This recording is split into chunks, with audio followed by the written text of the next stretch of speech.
할머니, 어딜 찾아오신 건가요? 쓰레기 냄새가 나는 것 같은데 혹시 청소하러 오신 건 아니죠? 수군거리는 소리들이 영숙 할머니의 귀에 선명하게 들렸습니다.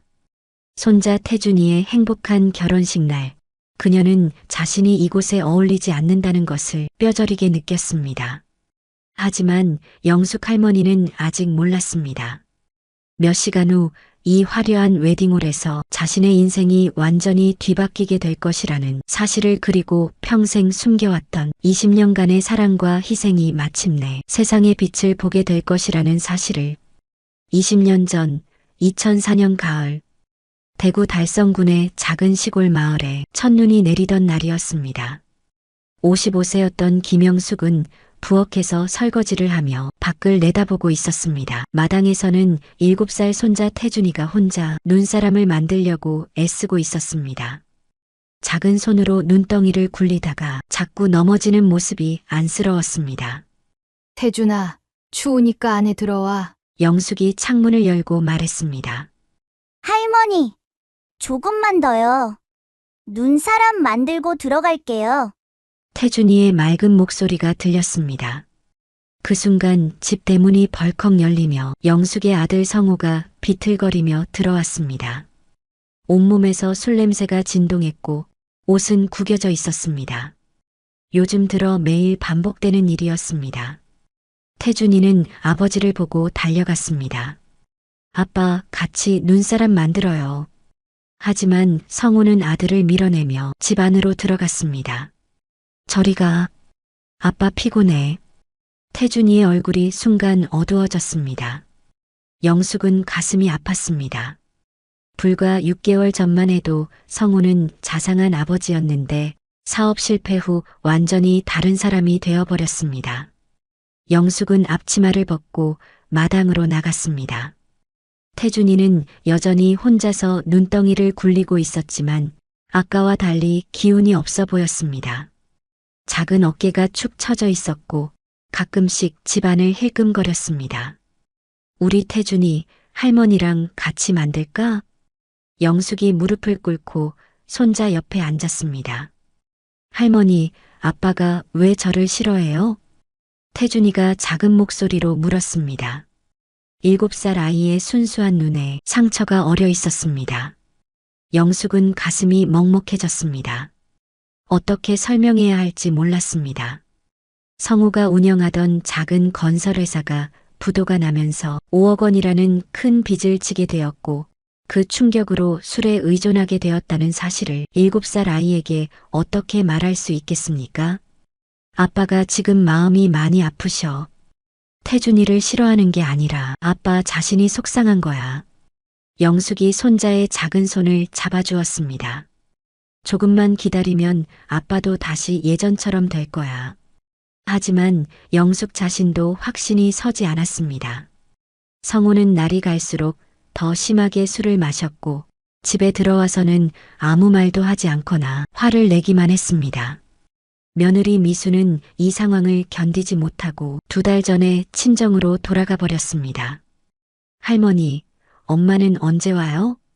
태준이가 또 물었습니다. 영숙은 대답할 수 없었습니다. 미수는 이혼하겠다고 했고 태준이는 영숙이 키우라고 했습니다.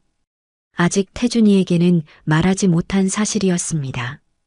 그날 밤 태준이가 잠든 후 영숙은 성우와 마주 앉았습니다. 성우는 소주병을 앞에 놓고 멍하니 앉아 있었습니다. 한때는 당당했던 아들의 모습에서 이제는 패배감과 절망만이 느껴졌습니다. 성우야, 이제 그만 정신 차려야지. 영숙이 조심스럽게 말을 꺼냈습니다. 태준이가 아빠를 기다리고 있어. 엄마, 난 이제 끝났어요. 성우가 풀이 죽은 목소리로 말했습니다. 5억 원이라는 빚을 어떻게 갚아요? 집도 담보로 잡혔고 아무도 저를 믿어주지 않아요. 영숙은 아들의 상처받은 마음을 이해했습니다. 고등학교만 졸업한 성우가 건설업으로 성공하기 위해 얼마나 노력했는지 지켜봐왔습니다. 새벽 5시부터 밤늦게까지 일하며 작은 회사를 키워왔는데 한순간에 모든 것을 잃어버렸습니다. 그래도 태준이가 있잖니. 그 아이만큼은 제대로 키워야지. 영숙이 간곡하게 말했습니다. 엄마, 저는 아버지 자격이 없어요. 성우가 고개를 떨구었습니다. 태준이를 보면 미안해서 견딜 수가 없어요. 제가 무능해서 이 아이의 미래까지 망쳐버렸어요. 영숙은 그 순간 큰 결심을 했습니다. 아들이 이 상황에서 벗어날 때까지, 그리고 설사 벗어나지 못한다 해도 태준이만큼은 제대로 키우겠다고 마음먹었습니다. 그럼 태준이는 내가 키울게. 영숙이 단호하게 말했습니다. 내가 다시 일어설 때까지 아니면 영원이라도 내가 책임질게. 성우는 고개를 들어 어머니를 바라보았습니다. 그의 눈에는 안도감과 죄책감이 동시에 스쳐 지나갔습니다. 며칠 후 미순이 짐을 가지러 집에 왔습니다. 태준이는 엄마가 온다는 소식에 하루 종일 문 앞에서 기다렸습니다. 미순이 나타나자 태준이는 달려가서 엄마의 다리를 꼭 안았습니다. 엄마, 보고 싶었어요. 이제 다시 같이 살아요. 태준이의 순수한 말에 미순의 눈가가 붉어졌습니다. 하지만 미순은 태준이를 떼어내며 말했습니다. 태준아, 엄마는 잠깐만 짐 가지러 온 거야. 할머니랑 잘 지내야 해. 엄마, 저도 같이 갈게요. 태준이가 매달렸습니다. 안 돼. 미순이 단호하게 말했습니다. 엄마는 혼자 가야 해. 영숙은 며느리와 따로 이야기하기 위해 태준이를 방으로 보냈습니다. 미순은 가방에 옷가지들을 급하게 집어넣고 있었습니다.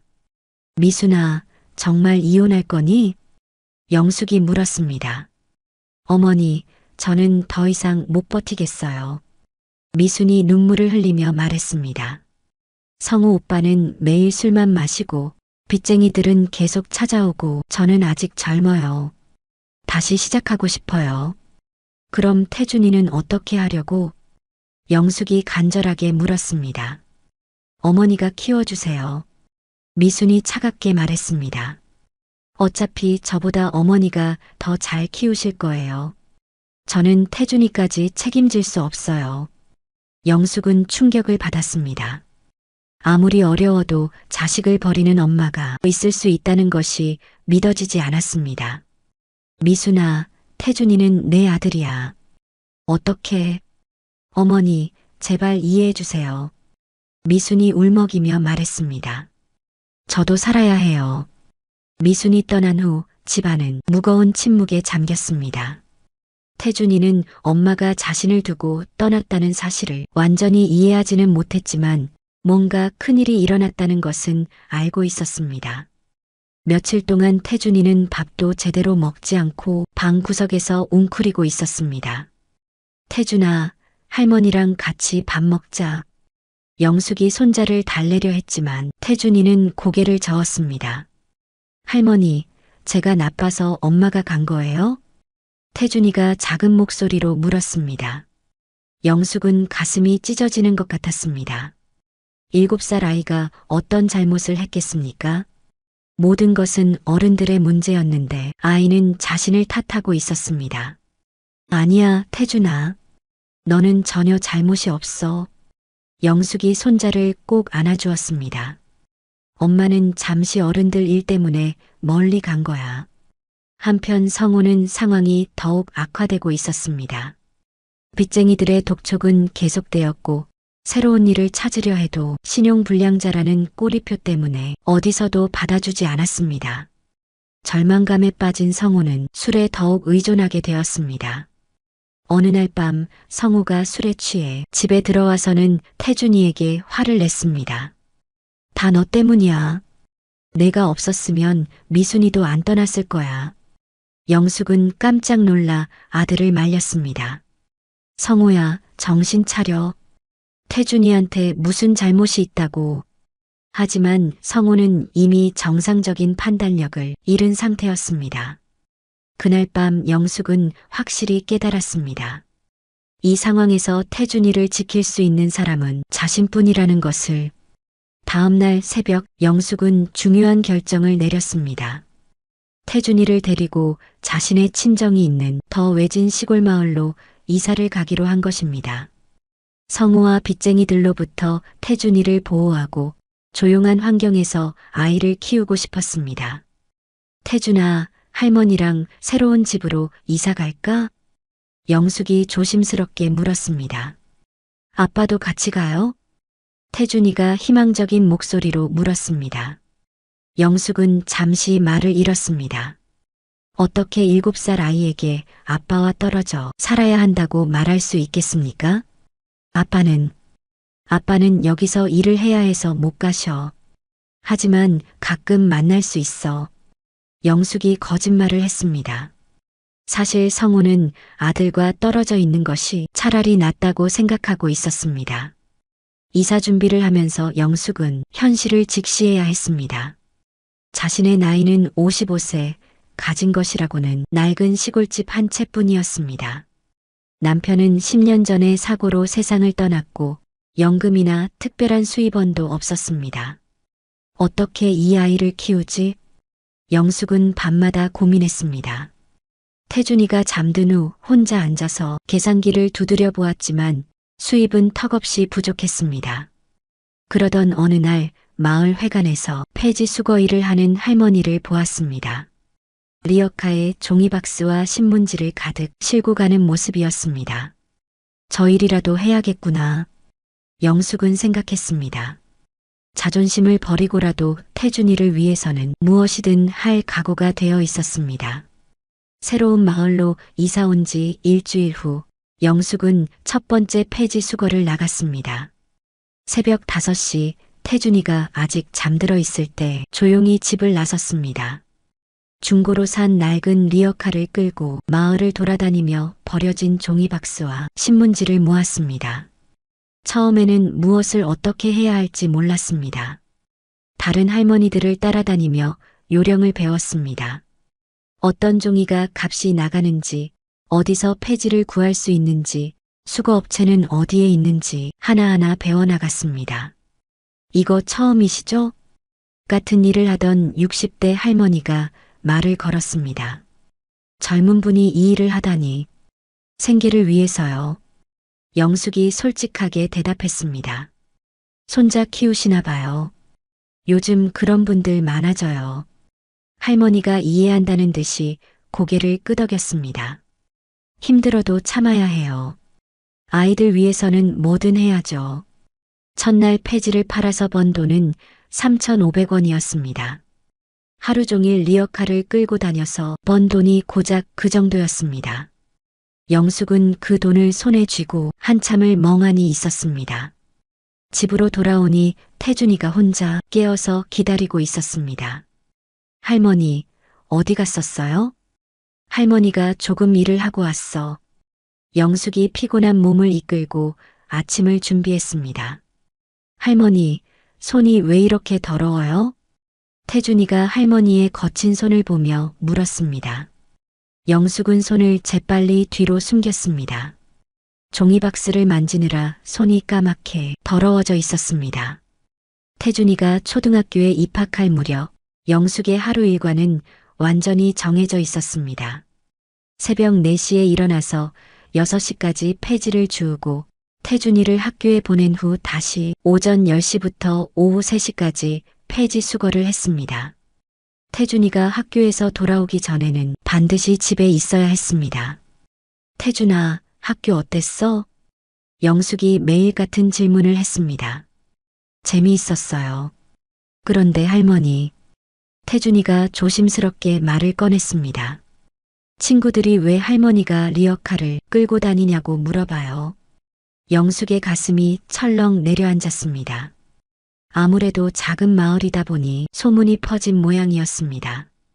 아이가 학교에서 놀림받을까봐 가장 걱정했던 일이었습니다. 뭐라고 대답했어? 영숙이 떨리는 목소리로 물었습니다. 할머니가 환경을 지키는 일을 하신다고 했어요. 태준이가 순수하게 대답했습니다. 선생님이 재활용이 중요하다고 하셨거든요. 영숙은 손자의 순수함에 눈시울이 뜨거워졌습니다. 7살 아이가 할머니를 부끄러워하지 않으려고 그렇게 말한 것이었습니다. 그해 겨울, 영숙은 처음으로 큰 시련을 겪었습니다. 폭설이 내려 일주일 동안 폐지 수거를 나갈 수 없었습니다. 그동안 모아둔 돈도 거의 떨어져 가고 있었습니다. 할머니, 배고파요. 태준이가 말했습니다. 영숙은 마지막 남은 쌀로 죽을 끓여 주었습니다. 자신은 먹지 않고 태준이에게만 주었습니다. 할머니는 배가 안 고파. 태준이가 많이 먹어. 그날 밤 영숙은 잠들지 못했습니다. 이런 식으로 계속 살 수 있을까 하는 절망감이 밀려왔습니다. 다음 날 아침 영숙은 눈이 쌓인 길을 뚫고 나가기로 결심했습니다. 태준이가 굶을 수는 없었습니다. 무릎까지 쌓인 눈길을 헤치며 리어카를 끌고 나갔지만 평소보다 훨씬 힘들었습니다. 손이 꽁꽁 얼어서 제대로 감각이 없었고 발가락도 시린 고통으로 저렸습니다. 할머니, 오늘은 쉬세요. 이웃집 아저씨가 만류했습니다. 이런 날씨에 나가시면 안 돼요. 괜찮습니다. 조금만 나갔다 올게요. 영숙이 억지로 웃으며 대답했습니다. 그날 오후 영숙은 얼음길에서 리어카와 함께 넘어졌습니다. 무릎이 찢어져서 피가 흘렀지만 참고 견뎠습니다. 집에 돌아와서야 상처를 확인할 수 있었는데 생각보다 깊이 닫혀 있었습니다. 할머니, 다쳤어요? 태준이가 놀라서 물었습니다. 아니야, 괜찮아. 영숙이 바지로 상처를 가리며 말했습니다. 할머니는 튼튼해. 그날 밤 영숙은 혼자 상처를 치료했습니다. 병원에 갈 돈도 아까웠고 태준이가 걱정할까봐 아무렇지 않은 척했습니다.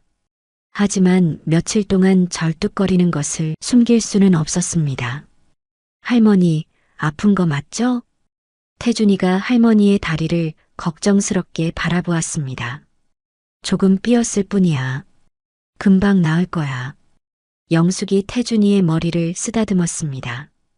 그때 태준이가 자신의 용돈통을 가져왔습니다. 할머니, 이 돈으로 병원에 가세요. 동전 몇 개가 전부였지만 영숙은 눈물이 날 것 같았습니다. 8살 아이가 할머니를 위해 자신의 용돈을 내놓는 마음이 너무나 고마웠습니다. 태준이가 초등학교 3학년이 되던 해 영숙은 첫 번째 통장을 만들었습니다. 그동안 하루하루 벌어서 하루하루 쓰던 생활에서 벗어나 조금씩이라도 태준이의 미래를 위해 돈을 모으기로 결심한 것입니다. 태준이 대학 갈 때까지 10년 매달 5만 원씩 모으면 영숙이 계산기를 두드려 보았습니다. 600만 원. 이걸로 대학 등록금을 낼 수 있을까? 하지만 현실은 녹록지 않았습니다. 매달 5만 원을 모으는 것도 쉽지 않았습니다. 비가 오면 폐지 수거를 나갈 수 없었고 아프면 수입이 끊겼습니다. 태준이가 아프기라도 하면 병원비와 약값으로 그동안 모은 돈을 써야 했습니다. 어느 날 태준이가 학교에서 돌아와 말했습니다. 할머니, 저희 반에서 장래희망 발표를 했어요. 우리 태준이는 뭐가 되고 싶다고 했어? 영숙이 관심 있게 물었습니다. 의사요. 할머니가 아플 때 고쳐드리고 싶어서요. 태준이가 진지하게 대답했습니다. 영숙은 가슴이 뭉클해졌습니다. 아이가 자신을 위해서 의사가 되고 싶다고 했다니 동시에 걱정도 되었습니다. 의사가 되려면 얼마나 많은 돈이 필요할까요? 그날 밤 영숙은 결심했습니다. 더 열심히 일해서 더 많은 돈을 모으겠다고 태준이의 꿈을 포기하게 할 수는 없었습니다. 태준이가 초등학교 4학년이 되던 해봄 큰 사건이 일어났습니다. 태준이가 전교에서 1등을 한 것입니다. 담임 선생님이 직접 집까지 찾아와서 소식을 전해주었습니다. 태준이가 정말 똑똑한 아이예요. 선생님이 영숙에게 말했습니다. 특히 수학과 과학에 재능이 있어 보여요. 좋은 중학교에 보내시면 더 큰 발전이 있을 것 같습니다. 영숙은 기쁘면서도 걱정이 되었습니다. 좋은 중학교라면 도시로 나가야 할 텐데 그럴 돈이 있을까요? 선생님, 비용이 많이 들까요? 영숙이 조심스럽게 물었습니다. 글쎄요, 대구 시내 좋은 중학교에 보내려면 월 30만 원 정도는 들 것 같아요. 선생님이 대답했습니다. 영숙은 그 순간 현실의 벽을 느꼈습니다. 지금 겨우 월 5만 원씩 모으고 있는데 월 30만 원이라니. 폐지를 아무리 열심히 주어도 한 달에 15만 원 정도가 한계였습니다. 그날 밤 태준이가 잠든 후 영숙은 혼자 앉아서 고민했습니다. 아이의 재능을 묻어둘 수는 없었습니다. 방법을 찾아야 했습니다. 다음 날부터 영숙은 더욱 절실하게 일했습니다. 폐지 외에 다른 일도 찾아보았습니다. 마을 할머니들에게 일자리를 물어보고 농사일 품삯이라도 하려고 했습니다. 영숙이 너무 무리하지 마. 이웃 할머니가 걱정했습니다. 몸이 상하면 어떻게 하려고? 괜찮아요. 태준이를 위해서라면 뭐든 할 수 있어요. 영숙이 단호하게 대답했습니다. 그해 여름 영숙은 폐지 외에 빈병도 모으기 시작했습니다. 무겁고 더러운 일이었지만 조금이라도 더 벌기 위해서였습니다. 태준이가 중학교에 입학하던 해 영숙은 마침내 목표를 달성했습니다. 통장에 300만 원이 모인 것입니다. 5년 동안 매일 새벽 3시부터 밤 10시까지 일한 결과였습니다. 하지만 이것만으로는 부족했습니다. 중학교 3년 동안 필요한 돈을 생각하면 더 많이 모아야 했습니다. 할머니, 저는 이 동네 중학교에 다녀도 괜찮아요. 태준이가 할머니의 걱정을 눈치채고 말했습니다. 안 돼. 넌 공부를 잘하니까 좋은 환경에서 배워야 해. 영숙이 단호하게 말했습니다. 할머니가 다 해결할 테니까 걱정하지 마. 태준이를 대구 시내 중학교에 보내기 위해 영숙은 큰 결단을 내렸습니다. 태준이와 함께 도시 근처로 이사를 가기로 한 것입니다. 시골집을 팔아서 도시 외곽에 작은 전세집을 구했습니다. 도시에서의 폐지 수거는 시골과 완전히 달랐습니다. 경쟁이 치열했고 영역 다툼도 있었습니다. 먼저 자리를 잡은 할머니들이 새로운 영숙을 경계했습니다.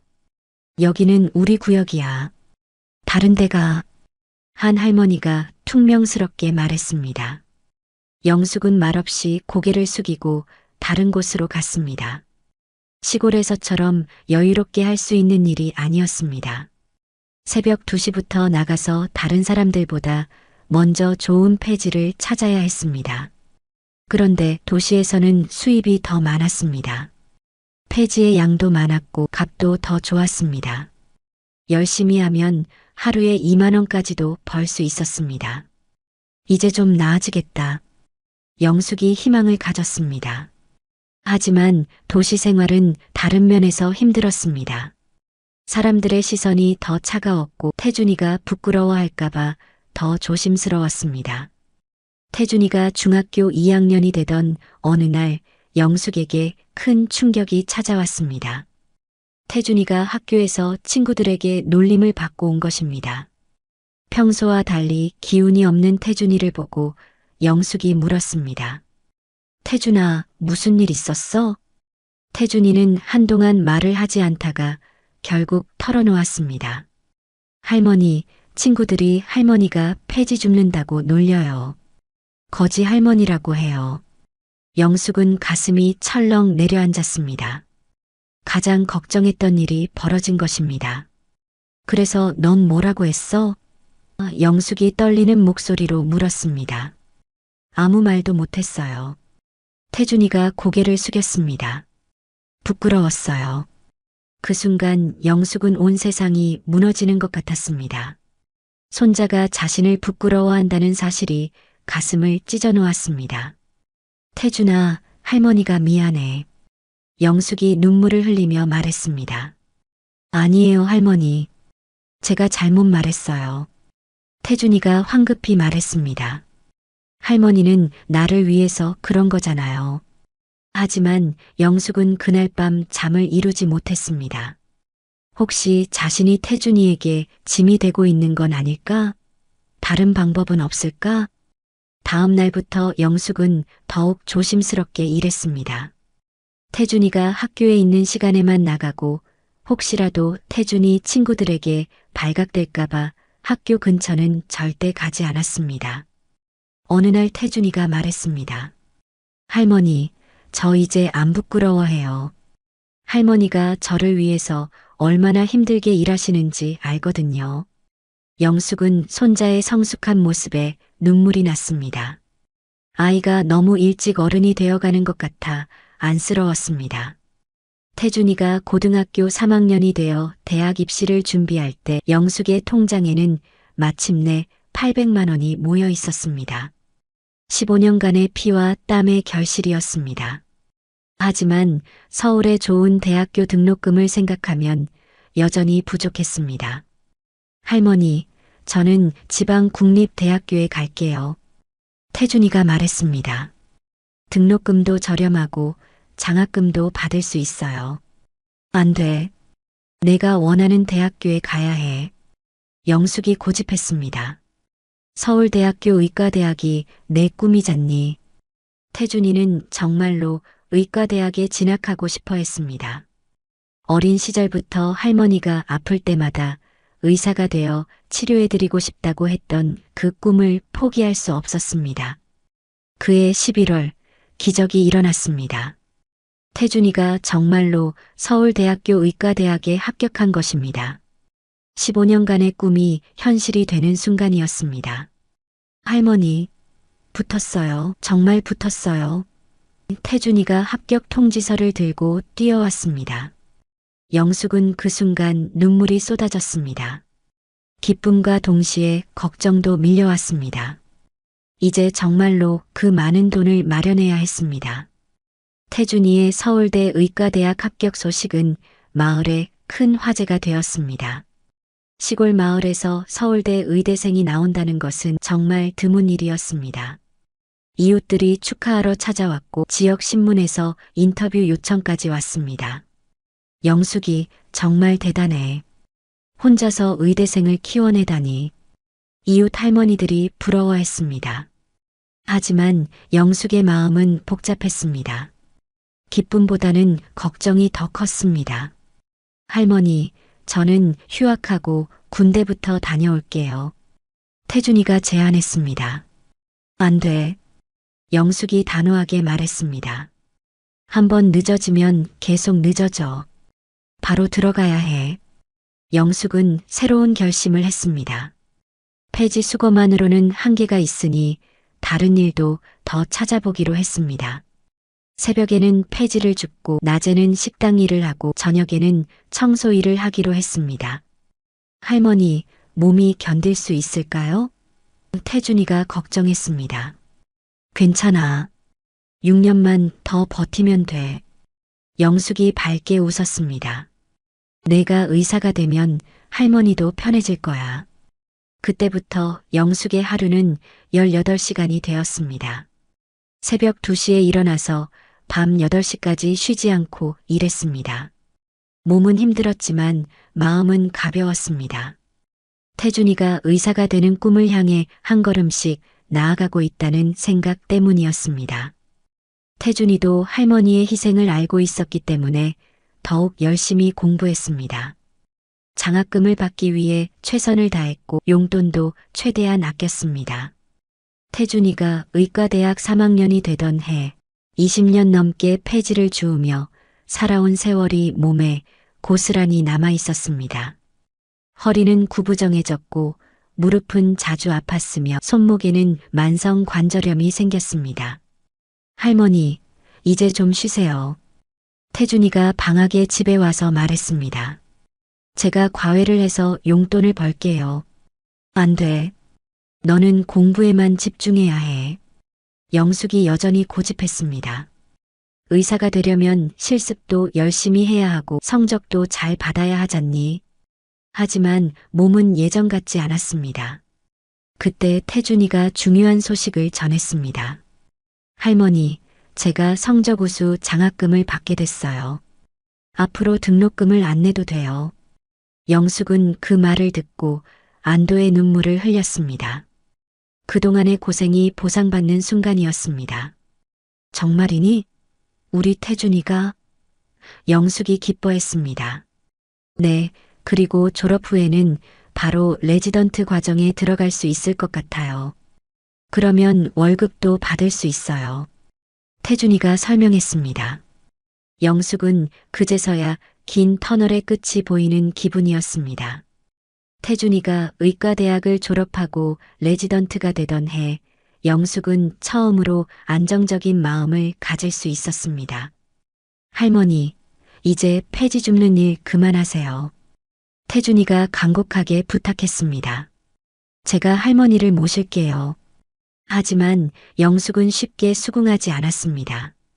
22년간 해온 일을 하루아침에 그만둔다는 것이 쉽지 않았습니다. 게다가 아직 태준이가 완전히 독립한 것도 아니었습니다. 내가 전문의가 되어서 안정될 때까지는 할머니가 계속 일해야 해. 영숙이 말했습니다. 태준이는 할머니의 고집을 이해했습니다. 평생 남에게 기대지 않고 스스로 살아온 할머니가 갑자기 의존적으로 변할 수는 없다는 것을 알았습니다. 그 즈음 태준이는 지혜라는 간호사와 만나게 되었습니다. 병원에서 함께 일하게 된 지혜는 태준이의 성실함과 따뜻한 마음에 반했고 태준이도 지혜의 밝고 긍정적인 성격을 좋아하게 되었습니다. 할머니, 제가 좋아하는 사람이 생겼어요. 태준이가 어느 날 전화로 말했습니다. 정말이니? 좋은 사람이야? 영숙이 기뻐했습니다. 네, 정말 좋은 사람이에요. 나중에 할머니께 소개해 드릴게요. 태준이의 목소리에 행복이 묻어났습니다. 영숙은 손자가 좋은 사람을 만난 것이 너무 기뻤습니다. 그동안 공부만 하느라 제대로 된 연애도 못 해본 태준이가 드디어 자신의 행복을 찾는 것 같았습니다. 하지만 한편으로는 걱정도 되었습니다. 과연 그 좋은 여자가 폐지 줍는 할머니를 받아들일 수 있을까요? 태준이가 지혜를 처음 할머니에게 소개한 날, 영숙은 며칠 전부터 긴장했습니다. 평생 입어본 적 없는 새 옷을 사고 미용실에도 가서 머리를 단정하게 했습니다.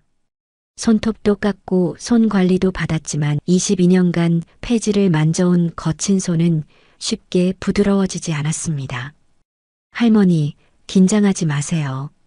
태준이가 지혜와 함께 집에 왔습니다. 지혜는 생각보다 소박하고 따뜻한 사람이었습니다. 영숙을 보자마자 정중하게 인사했고 어색해하지도 않았습니다. 할머니, 태준이 오빠 이야기 정말 많이 들었어요. 지혜가 밝게 웃으며 말했습니다. 할머니가 얼마나 고생하시며 태준이 오빠를 키우셨는지 들었거든요. 영숙은 며느리가 될 사람이 자신의 사정을 이미 알고 있다는 사실에 놀랐습니다. 그리고 그것을 부끄러워하지 않는다는 것에 더욱 놀랐습니다. 지혜야, 우리 태준이 잘 부탁한다. 영숙이 지혜의 손을 잡았습니다. 제가 더 잘 부탁드려요, 할머니. 지혜가 진심을 담아 대답했습니다. 그날 저녁 세 사람은 함께 식사를 했습니다. 영숙이 직접 만든 음식을 지혜가 맛있게 먹는 모습을 보며 영숙은 마음이 따뜻해졌습니다. 그날 밤 태준이가 지혜를 집까지 바래다 주고 돌아온 후 영숙에게 물었습니다.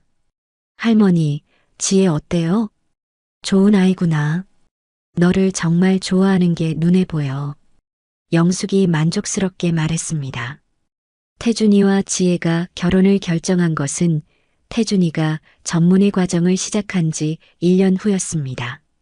두 사람은 영숙에게 먼저 허락을 구했습니다. 할머니, 저희 결혼하고 싶어요. 태준이가 지혜와 함께 할머니 앞에 앉아 말했습니다. 영숙은 기뻤지만 동시에 걱정도 되었습니다. 지혜야, 정말 괜찮겠니? 우리 태준이는 아직 전문의도 아니고 할머니는 이런 상황이고. 할머니, 저는 태준이 오빠가 좋아요.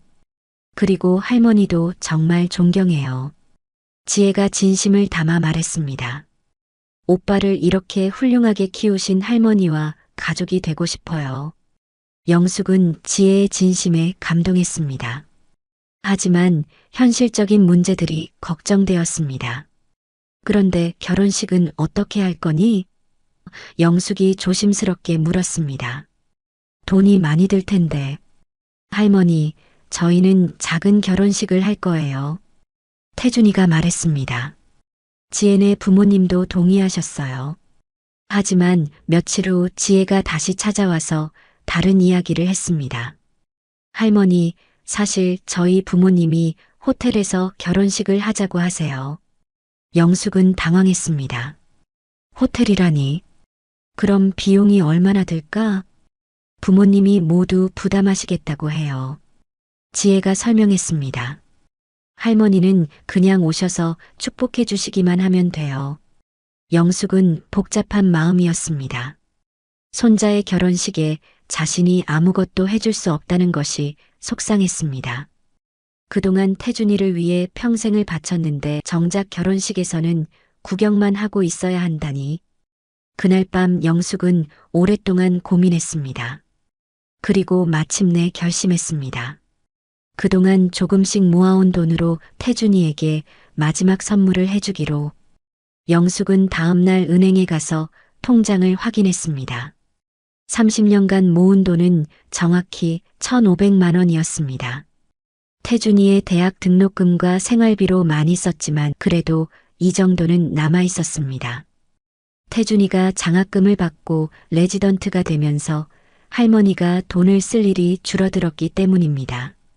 이 돈으로 태준이에게 마지막 선물을 해줘야지. 영숙이 혼자 중얼거렸습니다. 하지만 한편으로는 망설여졌습니다. 이 돈은 자신의 노후 자금이기도 했습니다. 영숙에게도 앞으로 살아갈 돈이 필요했습니다. 태준이가 효자이긴 하지만 결혼하고 나면 자신의 가정이 우선이 될 것입니다. 하지만 태준이를 위해 평생을 살았는데 마지막에 아끼면 뭐하나. 영숙이 결심했습니다. 결혼식 준비가 본격적으로 시작되자 영숙은 점점 더 위축되었습니다. 지혜의 부모님은 의사 집안으로 사회적 지위가 높았고 결혼식도 강남의 유명한 호텔에서 하기로 했습니다. 할머니, 결혼식 날 무엇을 입으실 거예요? 지혜가 물었습니다. 영숙은 자신의 낡은 한복을 생각했습니다. 30년 전에 산 그 한복 말고는 제대로 된 옷이 없었습니다. 지혜야, 할머니는 그냥 평상복을 입고 갈게. 영숙이 말했습니다. 안 돼요, 할머니. 주인공인데 어떻게 평상복을 입으세요? 지혜가 놀라며 말했습니다. 저희가 한복을 맞춰드릴게요. 아니야, 그럴 필요 없어. 영숙이 고개를 저었습니다. 할머니한테 있는 한복 입고 갈게. 영숙은 자신이 그 화려한 자리에 어울리지 않을 것이라는 걱정이 앞섰습니다. 폐지를 주우며 평생을 산 할머니가 고급 호텔에서 열리는 결혼식에 가는 것이 과연 맞을까요? 결혼식 일주일 전 영숙은 마지막으로 폐지 수거를 나갔습니다. 30년간 해온 일을 이제 그만두기로 결심했기 때문입니다. 태준이가 결혼하고 나면 더 이상 이런 힘든 일을 할 필요가 없을 것 같았습니다. 영숙이 정말 그만둘 거야? 같은 일을 하던 이웃 할머니가 물었습니다. 응, 손자가 결혼하니까 이제 그만해도 될 것 같아. 영숙이 대답했습니다. 부럽다. 손자 덕 좀 보겠네. 할머니가 부러워했습니다. 하지만 영숙은 왠지 모를 공허함을 느꼈습니다. 30년간 해온 일을 그만둔다는 것이 쉽지 않았습니다. 새벽에 일어나서 리어카를 끄는 것이 몸에 배어 있었는데 갑자기 그만둔다니 막막했습니다. 그날 저녁 태준이가 전화를 걸어왔습니다. 할머니, 결혼식 준비는 다 되셨어요? 응, 다 됐어. 영숙이 대답했습니다. 할머니, 혹시 뭔가 준비하신 거 있으세요? 축사라든지. 태준이가 물었습니다. 영숙은 잠시 망설이다가 말했습니다. 태준아, 할머니가 선물을 준비했어. 결혼식 날 줄게. 할머니, 무엇을 준비하셨는데 그러세요? 정말 아무것도 안 해주셔도 돼요. 태준이가 걱정스럽게 말했습니다. 할머니 마음이니까 받아야 해. 영숙이 단호하게 말했습니다. 전화를 끊고 나서 영숙은 통장을 다시 한번 확인했습니다. 1,500만 원. 30년간의 사랑이 담긴 이 돈을 태준이에게 전해주는 순간을 생각하니 가슴이 벅찼습니다. 이제 정말 마지막이구나. 영숙이 혼자 중얼거렸습니다. 새로운 시작을 앞둔 손자에게 줄 수 있는 할머니의 마지막이자 최고의 선물이었습니다. 2024년 4월 결혼식 당일 아침, 영숙 할머니는 새벽 4시에 눈을 떴습니다. 30년간의 습관 때문이었습니다. 하지만 오늘은 폐지를 주우러 나가는 날이 아니었습니다. 사랑하는 손자 태준이의 결혼식이 있는 특별한 날이었습니다. 낡은 거울 앞에서 자신의 모습을 바라보며 영숙은 한숨을 내쉬었습니다. 얼굴에는 30년간의 고생이 고스란히 새겨져 있었습니다. 깊게 팬 주름, 거친 손, 구부정한 허리. 모든 것이 태준이를 위한 희생의 흔적이었습니다. 장롱에서 남색 한복을 꺼냈습니다. 색이 많이 바랬지만 정성스럽게 다려서 나름 단정해 보였습니다. 거울에 비친 자신의 모습이 과연 그 화려한 호텔에 어울릴지 걱정되었지만 오늘만큼은 용기를 내야 했습니다. 보자기에 쌓인 통장을 마지막으로 확인했습니다. 1,500만 원. 30년간 비가 와도 눈이 와도 하루도 빠지지 않고 폐지를 주워 모은 돈이었습니다. 한 푼 한 푼이 모두 태준이를 향한 사랑이었습니다. 태준아, 할머니가 줄 수 있는 마지막 선물이란다. 영숙이 통장을 보자기에 다시 싸며 중얼거렸습니다. 대구에서 서울까지 가는 기차 시간을 확인하고 영숙은 집을 나섰습니다. 기차 안에서 영숙은 창밖 풍경을 바라보며 지난 30년을 떠올렸습니다. 7살 태준이를 처음 맡았던 그날부터 오늘까지 모든 순간이 주마등처럼 스쳐 지나갔습니다. 힘들었지만 후회는 없었습니다. 오히려 자랑스러웠습니다. 할머니, 저 커서 꼭 할머니 효도할게요. 어린 태준이가 했던 말이 귀에 들리는 것 같았습니다. 그 약속을 지키기 위해 태준이는 의사가 되었고 이제 좋은 사람과 결혼하게 되었습니다. 서울역에 도착한 영숙은 지하철을 갈아타며 강남으로 향했습니다. 호텔 앞에 도착하자 영숙은 한참을 망설였습니다. 고급 승용차들이 줄지어 서 있고 정장을 차려입은 사람들이 오가는 모습을 보니 자신이 이곳에 들어가도 되는 건지 확신이 서지 않았습니다. 정말 내가 여기에 들어가도 될까? 영숙은 자신의 낡은 한복을 내려다보며 걱정했습니다. 하지만 손자를 위해 30년간 준비해온 이 순간을 위해 용기를 냈습니다. 보자기를 꼭 쥐고 호텔 입구로 향했습니다.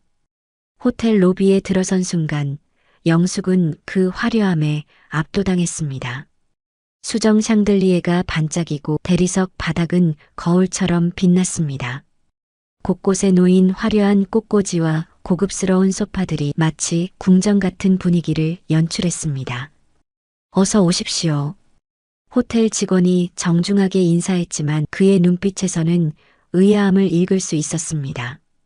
영숙의 차림새가 이곳 분위기와 맞지 않는다는 것을 느끼고 있는 듯 했습니다. 로비에는 이미 결혼식 하객들이 모여 있었습니다. 여성들은 화려한 드레스나 정장을 입고 있었고 목에는 진주 목걸이가, 손목에는 명품 시계가 반짝였습니다. 남성들도 고급 양복을 차려입고 있었습니다. 저분이 누구실까? 혹시 청소하러 오신 건 아닐까? 몇몇 사람들이 영숙을 보며 수군거렸습니다. 결혼식 하객이실 리는 없을 텐데. 옷차림이 너무... 다른 사람이 대답했습니다. 영숙은 이런 시선들을 느끼며 점점 작아지는 기분이었습니다. 엘리베이터 앞에서 여러 번 양보하며 비교적 비어있는 엘리베이터를 탈 수 있었습니다. 15층 웨딩홀에 도착하자 더욱 화려한 장식들이 눈에 들어왔습니다. 접수 직원이 영숙을 보고 잠시 당황하는 기색을 보였습니다. 실례지만 하객 명단에 김영숙입니다. 신랑 태준이의 할머니예요. 영숙이 조심스럽게 대답했습니다. 직원은 명단을 확인한 후 어색한 미소를 지으며 안내해 주었지만 그 표정에서는 의외라는 기색을 숨길 수 없었습니다. 웨딩홀에 들어선 영숙은 그 규모에 다시 한번 놀랐습니다. 수백 명이 앉을 수 있는 넓은 공간과 무대 위의 화려한 꽃장식들이 마치 다른 세상 같았습니다. 하객들은 모두 고급스러운 옷차림에 우아한 자세를 하고 있었습니다. 맨 뒷자리를 찾아가려는 영숙을 본 하객들이 놀라는 기색을 감추지 못했습니다. 한 중년 여성은 자신의 명품 핸드백을 옆자리로 옮기며 자리를 피했고 또 다른 남성은 코를 살짝 찡그리며 고개를 돌렸습니다. 저분이 정말 신랑 쪽 가족일까? 앞자리에 앉은 여성이 친구에게 작은 목소리로 물었습니다. 아무래도 아닌 것 같은데 혹시 길을 잘못 든 게 아닐까? 보세요. 한복도 얼마나 낡았는지. 그리고 그 보자기는 뭐예요? 영숙은 이런 시선들과 속삭임들을 견디며 구석자리에 앉았습니다. 손에 든 보자기를 무릎 위에 올려놓고 조심스럽게 주변을 둘러보았습니다. 신부 측 가족들로 보이는 사람들이 앞자리에 앉아 있었습니다. 특히 신부의 어머니로 보이는 여성은 진주 목걸이와 고급 정장을 입고 있었고 그 옆에 남성은 의사가운을 벗고 온 듯한 품격 있는 모습이었습니다. 웨딩홀이 점점 채워지면서 영숙 주변의 수군거림은 더욱 심해졌습니다. 몇 명의 하객들이 그녀를 힐끗힐끗 쳐다보며 서로 눈짓을 주고받았습니다. 어떤 이는 핸드폰을 꺼내 몰래 사진을 찍는 것 같기도 했습니다. 정말 이상하네. 저런 분이 어떻게 여기 계시지? 한 여성이 속삭였습니다. 혹시 초대받지 않고 온 건 아닐까? 가끔 그런 경우가 있다던데. 다른 여성이 대답했습니다. 호텔 측에서 확인을 제대로 안 했나 봐. 보안이 허술하네. 영숙은 이런 말들을 들으며 점점 더 몸을 웅크렸습니다. 30년 된 한복의 색바랜 부분이 더욱 도드라져 보였고 거친 손이 너무나 부끄러웠습니다. 그때 신부 측 가족들 사이에서 소동이 일어났습니다. 지혜의 어머니가 누군가와 전화 통화를 하며 걱정스러운 표정을 짓고 있었습니다. 여보, 정말 괜찮을까? 지혜 어머니가 남편에게 작은 목소리로 말했습니다. 아무래도 우리 가문과는 격이 너무 다른 것 같은데. 지혜가 좋다고 하니 어쩔 수 없지. 그런데 저 뒤에 앉은 분은 누구야? 지혜 아버지가 영숙을 힐끗 보며 물었습니다. 글쎄, 신랑 쪽 가족인 것 같은데. 좀 이상하지 않아? 지혜 어머니가 의아한 표정을 지었습니다. 영숙은 이런 대화들이 자신에 관한 것임을 직감적으로 알 수 있었습니다. 가슴이 답답해지고 숨이 막힐 것 같았지만 태준이를 위해 참아야 했습니다. 마침내 웨딩 마치가 울려 퍼지기 시작했습니다. 웅장한 음악과 함께 모든 하객들이 일어나 박수를 쳤습니다. 영숙도 떨리는 마음으로 자리에서 일어났습니다. 30년 동안 키워온 손자를 볼 수 있는 순간이 드디어 왔습니다. 웨딩홀의 문이 열리고 검은색 턱시도를 차려입은 태준이가 당당하게 입장했습니다. 영숙은 그 순간 눈물이 핑 돌았습니다. 7살 때 할머니 손을 잡고 다니던 그 작은 아이가 이제 이렇게 멋진 어른이 되어 있었습니다. 태준이는 무대로 걸어가면서 하객들에게 정중하게 인사했습니다. 그의 눈이 웨딩홀을 훑어보다가 뒷자리의 할머니와 마주쳤습니다. 그 순간 태준이의 얼굴에 놀라움과 기쁨이 동시에 스쳐 지나갔습니다. 하지만 주변 하객들은 태준이가 왜 뒷자리를 향해 시선을 보내는지 의아해했습니다. 몇몇 사람들이 뒤를 돌아보며 영숙을 바라보았고 더욱 수군거리기 시작했습니다. 신랑이 저분을 아는 것 같은데. 한 여성이 속삭였습니다. 설마 정말 가족인 건 아니겠지? 다른 사람이 의아해했습니다. 신부 입장을 알리는 음악이 시작되었고 하얀 웨딩드레스를 입은 지혜가 아버지와 함께 입장했습니다. 지혜는 정말 아름다웠습니다. 순백의 드레스와 긴 베일, 그리고 행복에 가득 찬 미소가 마치 천사 같았습니다. 영숙은 그런 지혜를 보며 마음이 따뜻해졌습니다. 태준이가 정말 좋은 사람을 만났구나. 예식이 진행되는 동안 영숙은 가슴이 벅차올랐습니다. 하지만 기쁜 마음과 함께 서운함도 밀려왔습니다. 왜 자신은 뒷자리에 혼자 앉아 있어야 할까요? 예식이 막바지에 접어들 무렵 갑자기 태준이가 마이크를 들었습니다. 사회자가 당황스러운 표정을 지었지만 태준이는 단호한 눈빛으로 하객들을 바라보았습니다. 잠깐만요. 제가 꼭 하고 싶은 말이 있습니다. 태준이의 목소리가 웨딩홀에 울려 퍼졌습니다. 갑작스러운 상황에 모든 하객들이 조용해졌습니다. 오늘 이 자리에 제가 가장 사랑하고 존경하는 분이 와 계십니다. 태준이가 뒷자리를 향해 손을 뻗었습니다. 저기 뒷자리에 계신 분을 소개하고 싶습니다. 모든 시선이 영숙에게 집중되었습니다. 그녀는 당황해서 몸을 더욱 웅크렸습니다. 왜 갑자기 자신을 소개하려는 건지 이해할 수 없었습니다. 저의 할머니, 김영숙 할머니입니다. 태준이의 목소리에는 자부심이 가득했습니다. 제가 지금 여기에 서 있을 수 있는 것은 모두 저분 덕분입니다. 하객들 사이에서 웅성거림이 일어났습니다. 신부 측 가족들의 얼굴에는 놀라움이 스쳐 지나갔습니다. 특히 지혜의 어머니는 입을 살짝 벌린 채 영숙을 바라보았습니다. 제가 7살 때 부모님이 사업에 실패하고 어려워졌을 때 할머니 혼자서 저를 키우셨습니다. 태준이가 계속 말을 이었습니다. 새벽 4시부터 밤 10시까지 폐지를 주우시며 저를 대학까지 보내주셨어요. 웨딩홀은 완전히 조용해졌습니다. 아까까지 영숙을 수군거리던 사람들의 얼굴이 순간 굳어졌습니다. 할머니, 앞으로 나와주세요. 태준이가 부드럽게 말했습니다. 오늘 이 자리에 계신 모든 분들에게 제 인생의 은인을 소개하고 싶습니다. 영숙은 떨리는 다리로 자리에서 일어났습니다. 수백 명의 시선이 자신에게 쏠린 상황이 너무나 부담스러웠습니다. 하지만 손자의 간절한 눈빛을 보며 용기를 냈습니다.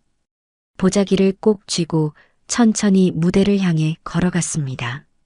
무대까지 가는 짧은 거리가 마치 수킬로미터처럼 느껴졌습니다. 하객들의 시선이 따가웠지만 영숙은 고개를 들고 걸었습니다. 태준이를 위해 살아온 자신의 인생이 부끄럽지 않다고 스스로에게 말했습니다. 무대에 오른 영숙은 온몸이 떨렸습니다. 평생 이렇게 많은 사람들 앞에 서본 적이 없었기 때문입니다. 태준이가 할머니의 손을 잡아주며 마이크를 건넸습니다. 할머니, 괜찮으세요? 천천히 하세요. 태준이가 작은 목소리로 위로했습니다. 영숙은 떨리는 손으로 마이크를 받았습니다. 하지만 무엇을 말해야 할지 막막했습니다. 그저 손자가 행복하기만 바랐는데 갑자기 이런 관심을 받게 되니 당황스러웠습니다. 저는 영숙이 입을 열었지만 목소리가 나오지 않았습니다. 너무 긴장한 나머지 말문이 막혔습니다. 할머니, 괜찮아요. 할머니가 저를 어떻게 키우셨는지 이야기해 주세요. 태준이가 할머니의 어깨를 다독이며 격려했습니다. 영숙은 깊게 숨을 들이쉬고 다시 마이크에 대고 말했습니다. 제가 제가 뭐 특별한 건 없습니다. 그냥 당연한 일을 했을 뿐이에요. 그녀의 떨리는 목소리와 겸손한 모습에 하객들의 표정이 조금씩 변하기 시작했습니다. 아까까지의 경멸의 시선이 호기심으로 바뀌고 있었습니다. 제가 태준이를 키우게 된 건 영숙은 잠시 말을 멈추고 태준이를 바라보았습니다. 이 아이가 7살 때였어요. 아들이 사업에 실패하고 힘들어하면서 태준이를 돌볼 수 없게 되었어요. 목소리가 떨렸지만 영숙은 계속 이야기를 이어갔습니다. 어린아이가 잘못한 게 뭐가 있겠어요. 그래서 제가 키우기로 했습니다. 하객들이 점점 더 조용해졌습니다. 아까까지 수군거리던 사람들도 이제는 진지한 표정으로 영숙의 이야기에 귀를 기울였습니다. 처음에는 어떻게 해야 할지 몰랐어요. 돈도 별로 없고 그래서 폐지를 줍기 시작했습니다. 영숙이 솔직하게 털어놓았습니다. 무거운 짐을 지고 가다가 넘어진 적도 많았어요. 영숙의 목소리가 더욱 떨렸습니다. 하지만 태준이를 생각하면 견딜 수 있었어요. 영숙은 손에 든 보자기를 들어보였습니다. 이 안에 있는 건 그동안 폐지를 팔아서 모은 돈이에요. 태준이가 대학에 갈 때까지 그리고 지금 이 결혼까지 한 푼 한 푼 모은 거예요. 하객들 사이에서 더 큰 감동의 탄성이 흘러나왔습니다. 아까까지 영숙을 무시하던 사람들의 얼굴에는 깊은 부끄러움과 감동이 교차했습니다. 비가 와도 눈이 와도 아파도 하루도 빠뜨리지 않고 나갔어요. 태준이가 다른 아이들처럼 공부할 수 있게 해주고 싶었거든요. 영숙은 떨리는 손으로 보자기를 풀기 시작했습니다. 낡은 보자기 안에서 더욱 낡은 통장 하나가 나왔습니다. 겉표지가 너덜너덜해져서 투명 테이프로 여러 번 붙인 흔적이 역력했습니다. 이 통장에는 영숙이 통장을 펼쳐 보였습니다. 1,500만 원이 들어있어요. 그동안 모은 제 전 재산입니다. 하객들 사이에서 더 큰 탄성이 흘러나왔습니다. 신부 측 가족들도 눈시울을 붉혔습니다. 특히 지혜의 어머니는 손수건으로 눈물을 닦고 있었습니다. 할머니가 폐지 주우러 나가는 걸 태준이가 부끄러워하지 않을까 많이 걱정했어요. 영숙의 목소리가 더욱 떨렸습니다. 친구들이 놀리면 어쩌나. 그런 생각에 가슴이 아팠죠. 태준이의 눈에서 눈물이 흘러내리기 시작했습니다. 그는 어린 시절을 떠올리며 고개를 숙였습니다. 하지만 이 아이는 한 번도 저를 부끄러워한 적이 없어요. 영숙이 태준이를 바라보며 미소를 지었습니다.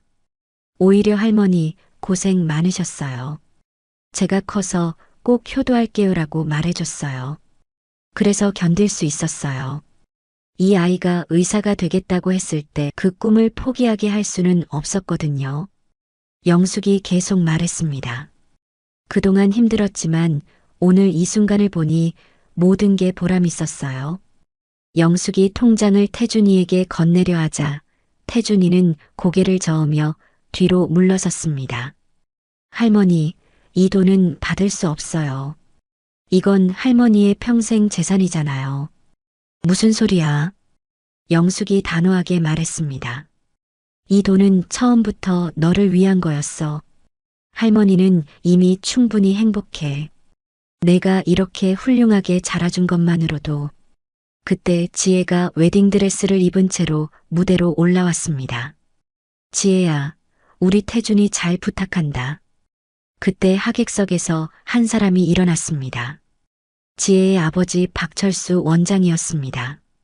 그는 무대로 걸어와 영숙 앞에서 정중하게 인사했습니다. 어머님, 저는 지혜의 아버지 박철수입니다. 오늘 어머님의 이야기를 듣고 정말 큰 감동을 받았습니다. 박 원장의 눈에도 눈물이 고여 있었습니다. 의사로서 많은 환자들을 봐왔지만 어머님 같은 무조건적인 사랑은 처음 봅니다. 정말 존경합니다. 박 원장이 계속 말했습니다. 하객들 사이에서 박수가 터져 나오기 시작했습니다. 처음에는 몇몇 사람들이었지만 곧 전체 하객들이 일어서서 우렁찬 박수를 보냈습니다. 어머님께서 그동안 환경보호를 실천하신 것도 정말 대단합니다.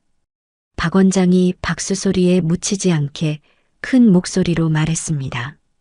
박수가 잦아든 후 지혜의 어머니도 일어서서 무대로 올라왔습니다. 그녀는 아까까지의 어색한 표정을 완전히 벗어던지고 영숙의 손을 잡았습니다. 어머님, 정말 죄송합니다. 지혜 어머니의 목소리가 떨렸습니다. 제가 너무 편견을 가지고 있었네요. 이런 훌륭한 할머님이 계시는 집안과 우리 지혜가 인연을 맺게 되어 정말 감사합니다. 영숙은 며느리가 될 사람의 어머니가 이렇게 정중하게 사과하는 모습에 당황했습니다. 결혼식 직후 하객 중에서 한 남성이 할머니에게 다가왔습니다. 실례합니다. 저는 환경보호단체에서 일하는 김민수라고 합니다. 그는 정중하게 인사하며 영숙에게 다가왔습니다. 어르신 같은 분의 경험담을 시민들에게 들려주시면 정말 의미가 클 것 같습니다. 혹시 강의를 부탁드릴 수 있을까요? 영숙은 당황했습니다. 저 같은 사람이 무슨 강의를? 어머님, 20년간의 재활용 경험은 그 어떤 이론보다 소중한 지식입니다. 김민수가 진심 어린 목소리로 말했습니다. 요즘 젊은 세대들이 어머님 같은 분의 이야기를 꼭 들어야 합니다. 영숙은 믿을 수 없다는 표정으로 주위를 둘러보았습니다. 아침에만 해도 자신을 피하던 사람들이 이제는 모두 자신을 필요로 한다고 말하고 있었습니다. 결혼식이 끝난 후 피로 연장에서 영숙은 완전히 다른 대접을 받았습니다. 아침에 그녀를 피하던 하객들이 이제는 먼저 다가와 인사를 건넸습니다. 특히 신부 측 가족들은 할머니를 상석에 모시며 극진히 대접했습니다. 피로연 도중에 박철수 원장이 명함을 내밀었습니다. 어머님, 진심으로 병원에서 환경 자문을 부탁드리고 싶습니다. 물론 합당한 자문료도 드리고요. 어머님의 경험이 정말 필요합니다. 영숙은 생전 처음 받아보는 명함을 조심스럽게 받아들었습니다. 어머님의 경험은 돈으로 살 수 없는 귀중한 자산입니다. 박 원장이 정중하게 말했습니다. 요즘 젊은 의사들은 환경에 대한 인식이 부족해요. 어머님께서 가르쳐 주시면 정말 도움이 될 겁니다. 환경단체의 김민수도 다가와 제안했습니다. 어머님, 시민 강의는 어떠세요? 일주일에 한 번 정도만. 많은 분들이 어머님의 이야기를 듣고 싶어 하실 겁니다. 영숙은 하루아침에 자신의 인생이 완전히 바뀌는 것을 느꼈습니다. 평생 숨어서 살아온 자신의 일이 이렇게 가치 있게 여겨질 줄은 꿈에도 몰랐습니다. 태준이가 할머니의 손을 꼭 잡으며 말했습니다. 할머니, 이제 정말 새로운 인생이 시작되는 것 같아요. 피로연이 끝나갈 무렵 영숙은 조용히 태준이와 지혜를 불렀습니다. 태준아, 지혜야, 할머니가 마지막으로 하고 싶은 이야기가 있어. 세 사람은 피로연장 한쪽 조용한 곳으로 자리를 옮겼습니다. 영숙은 다시 한번 통장을 꺼내 태준이에게 건넸습니다. 할머니, 정말 이 돈은 받을 수 없어요. 태준이가 고개를 저었습니다. 이건 할머니가 평생 모으신 돈이잖아요. 할머니 노후를 위해 쓰세요. 태준아, 할머니 말 들어봐. 영숙의 목소리에는 깊은 사랑이 담겨 있었습니다. 이 돈을 모을 때마다 할머니는 내 미래를 생각했어. 내가 행복해하는 모습을 상상하며 힘든 일도 견뎌냈단다. 지혜가 눈물을 글썽이며 말했습니다. 할머니, 저희가 어떻게 이런 소중한 돈을 받을 수 있어요? 지혜야, 너도 이제 우리 가족이야. 영숙이 지혜의 손을 잡았습니다. 이 돈으로 너희 둘이 행복한 가정을 꾸리는 게 할머니 소원이란다. 태준이는 더 이상 거절할 수 없음을 알았습니다. 할머니의 마음을 받지 않는다면 오히려 상처를 드릴 것 같았습니다. 알겠어요, 할머니. 소중히 잘 쓸게요. 서로 사랑하고 아껴주며 살아라. 세 사람은 서로를 안아주며 감격의 눈물을 흘렸습니다. 그때 지혜가 조심스럽게 말했습니다. 할머니, 이제 서울로 이사 오시는 건 어때요? 저희 근처에 좋은 아파트도 있고 자문일도 서울에서 하시는 게 편하실 거예요. 영숙은 잠시 생각에 잠겼습니다. 조금 더 생각해 볼게. 영숙이 미소 지으며 대답했습니다. 그날 저녁 호텔을 떠나는 영숙의 발걸음은 아침과는 완전히 달랐습니다. 태준이와 지혜가 함께 배웅해 주었고 지혜의 부모님까지 나와서 정중하게 인사했습니다. 어머님, 오늘 정말 감사했습니다. 박철수 원장이 깊게 인사했습니다. 지혜의 어머니도 영숙의 손을 꼭 잡았습니다. 어머님, 앞으로 자주 뵈어요. 저도 어머님께 많은 것을 배우고 싶어요. 기차 안에서 영숙은 창밖을 바라보며 오늘 하루를 돌이켜보았습니다. 새벽에 시골집에서 나올 때까지만 해도 이런 일이 벌어질 줄은 꿈에도 몰랐습니다. 명함들을 다시 한번 확인해 보았습니다. 병원 환경자문, 환경단체 강의. 모든 것이 현실이라고 믿기 어려웠습니다. 집에 도착한 영숙은 그동안 살아온 작은 집을 둘러보았습니다. 낡은 가구들, 오래된 사진들, 그리고 구석에 놓인 리어카까지 모든 것이 추억이었습니다. 하지만 이제는 새로운 인생을 시작할 때가 온 것 같았습니다.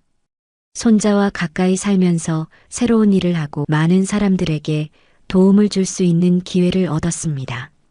한 달 후 영숙은 정말로 서울로 이사를 왔습니다. 태준이와 지혜가 마련해준 깔끔한 아파트에서 새로운 생활을 시작했습니다. 박철수 원장의 병원에서 환경자문을 하고 환경단체에서 시민 강의를 하며 바쁘지만 보람찬 나날을 보냈습니다. 할머니, 오늘 강의는 어땠어요? 매주 토요일 강의를 마치고 돌아온 할머니에게 태준이가 물었습니다. 오늘은 젊은 엄마들이 많이 왔더라. 아이들 환경교육에 대해 질문도 많이 하고 영숙의 얼굴에는 뿌듯함이 가득했습니다. 내가 이런 일을 할 수 있을 줄 누가 알았겠니? 6개월 후 지혜가 임신 소식을 알려왔습니다. 할머니, 저희 아기가 생겼어요. 영숙은 그 순간 가슴이 벅차올랐습니다. 1년 후 영숙의 이야기는 책으로 출간되어 베스트셀러가 되었습니다. 폐지 할머니의 사랑 일기라는 제목의 책은 많은 사람들에게 희망과 용기를 주었습니다. 어느 봄날 영숙은 태준이, 지혜 그리고 갓 태어난 증손자와 함께 옛날 살던 시골 마을을 방문했습니다. 폐지를 주우며 다녔던 그 길들을 다시 걸으며 영숙은 깊은 감회에 젖었습니다. 할머니, 후회한 적 없으세요? 태준이가 물었습니다. 영숙은 환한 미소를 지었습니다. 후회? 전혀 없어. 오히려 그때의 선택이 내 인생 최고의 선택이었어. 너를 키우지 않았다면 지금의 이 모든 행복도 없었을 테니까. 그날 밤 영숙은 일기장 마지막 페이지에 이렇게 썼습니다. 사랑은 결코 사라지지 않는다. 작은 사랑의 씨앗 하나가 큰 나무가 되어 많은 그늘을 만들어준다. 내가 태준이에게 준 사랑이 지혜에게, 우리 증손자에게, 그리고 수많은 사람들에게 전해져 더 큰 사랑이 되어 돌아왔다. 이것이 바로 인생의 가장 큰 축복이다. 여러분, 오늘 이야기 어떠셨나요? 이야기가 마음에 닿았다면 구독과 좋아요 부탁드릴게요. 여러분의 따뜻한 댓글 하나가 모두에게 큰 힘이 됩니다. 감사합니다.